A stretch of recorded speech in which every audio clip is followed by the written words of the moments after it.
Thermodynamic quantity के बारे में आ जाते हैं अब हम। Internal energy, internal energy represented by you और ई।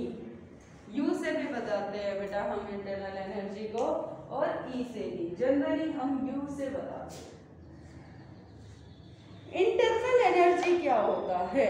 इंटरनल एनर्जी हम किसके बारे में पढ़ रहे हैं? किसी भी सिस्टम के बारे में पढ़ रहे हैं, और सिस्टम के अंदर जो एनर्जी है उसको हम क्या कहेंगे? Internal energy. We can't say about the internal energy of the system.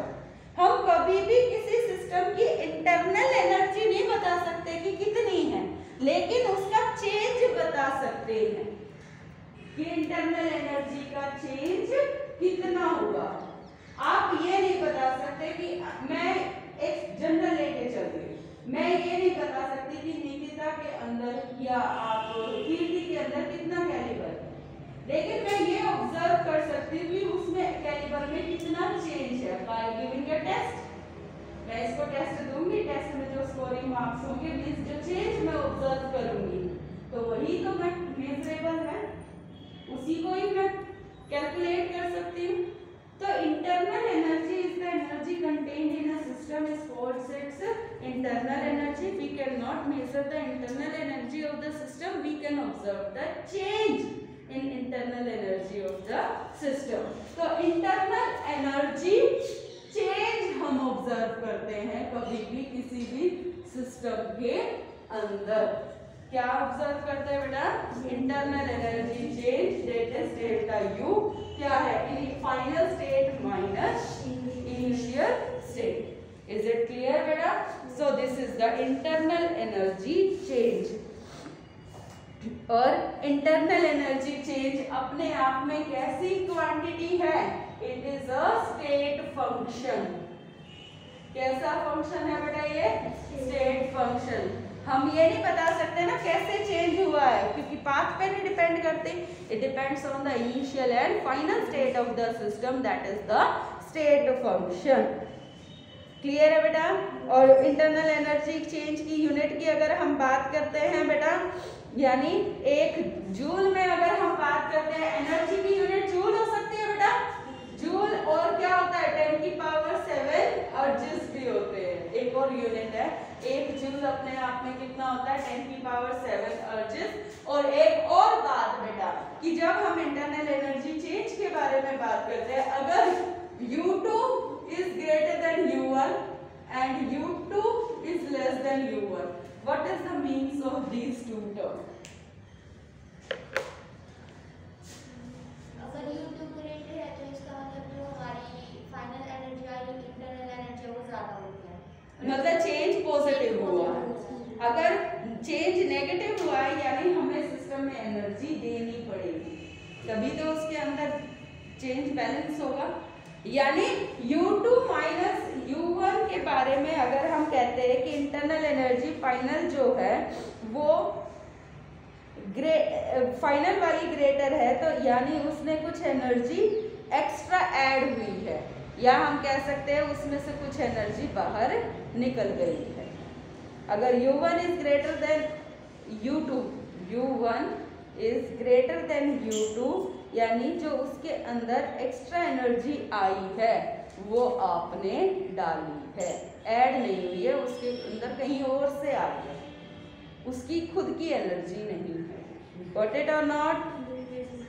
Next thermodynamic term आ जाती है बेटा हमारी इंटरनल एनर्जी के बाद, that is the work. Next जो इंटरनल एनर्जी के बाद नेक्स्ट थर्मोडायनेमिक क्वांटिटी है, दैट इज वर्क। वर्क क्या होता है बताइए बेटा? वर्क किसको कहते हैं? फिजिक्स वाला वर्क बता दीजिए। Force into displacement. What is the similar way? Force into displacement, यानी एक ऑब्जेक्ट के ऊपर हम कितना फोर्स लगाते हैं, अगर उसकी अगर हम पोजीशन चेंज करते हैं, अगर मैं इस बेंच को इधर से इधर कर रही हूँ, हुआ चेंज हुआ, तो इसमें मुझे कितना फोर्स लगाना पड़ा, that is called the work. अब एक गैस अपने आप में एक्सपेंड हो रही है, एक गैस एक्सपेंड का मतलब फैलना, तो वो क्या कहलाएगा, वर्क ऑफ एक्सपेंशन। क्या कहलाएगा बेटा, वर्क ऑफ एक्सपेंशन। अगर एक गैस कंप्रेस हो रही है तो उसको हम क्या कहेंगे, वर्क ऑफ कंप्रेशन। बात समझ में आई? तो वर्क क्या होता है कि अगर किसी भी मतलब फोर्स लगाई जाए to displace something is called the force.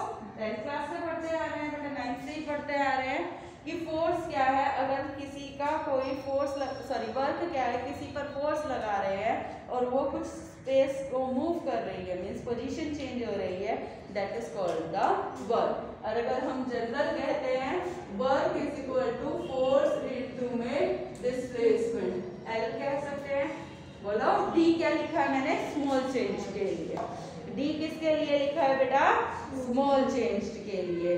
और अगर हम बात करते हैं इलेक्ट्रिकल वर्क की, तो इलेक्ट्रिकल वर्क क्या होता है कि ईएमएफ, फोर्स कितनी लगी, इलेक्ट्रिसिटी कितनी यूज हुई, कि उससे कितनी इलेक्ट्रिसिटी प्रोड्यूस हुई, तो वो इलेक्ट्रिकल वर्क कहलाएगा। लेकिन अब हम यहाँ पर क्या पढ़ रहे हैं बेटा, हम यहाँ पर गैस के बारे में पढ़ रहे हैं, एक क्लोज सिस्टम के बारे में पढ़ रहे हैं।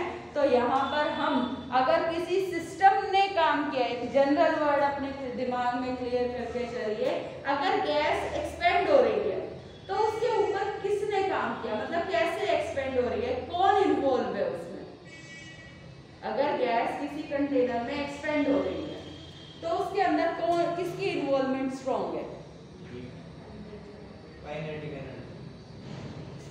ये नहीं मैं कहना चाह रही, सिस्टम की इन्वॉल्वमेंट है या सराउंडिंग की इन्वॉल्वमेंट है, ये पूछ रही। अगर कोई गैस एक्सपेंड हो रही है तो इसमें किसकी इन्वॉल्वमेंट है, हाँ, सराउंडिंग इन्वॉल्व है। गैस के मॉलिक्यूल ही तो अपना फोर्स लगा रहे हैं एक्सपेंड होने में। अगर सराउंडिंग की इन्वॉल्वमेंट होती मैं तो उसको कंप्रेस करती, बोलो यस और नो। अगर मैं अपना वर्क करती, मैं किसी गैस को एक्सपेंड की बजाय, मैं एक्सपेंड क्यों करूंगी, मैं तो कंप्रेस करूंगी अगर सराउंडिंग की इन्वॉल्वमेंट होती। तो यहाँ पर सिस्टम अगर एक्सपेंड हो रहा है तो इसको हम क्या कहेंगे, वर्क ऑफ एक्सपेंशन। और जो बेटा हमारा वर्क ऑफ एक्सपेंशन होगा वो मैं आपको एक जनरल बता देती हूँ। वर्क ऑफ एक्सपेंशन होगा P एक्सटर्नल प्रेशर इनटू में डेल्टा V। ये मैं थोड़ा सा आपको कल एक्सप्लेन करूंगी कि ये कैसे आता है। Got it or not? So this is all about today's internal energy and work.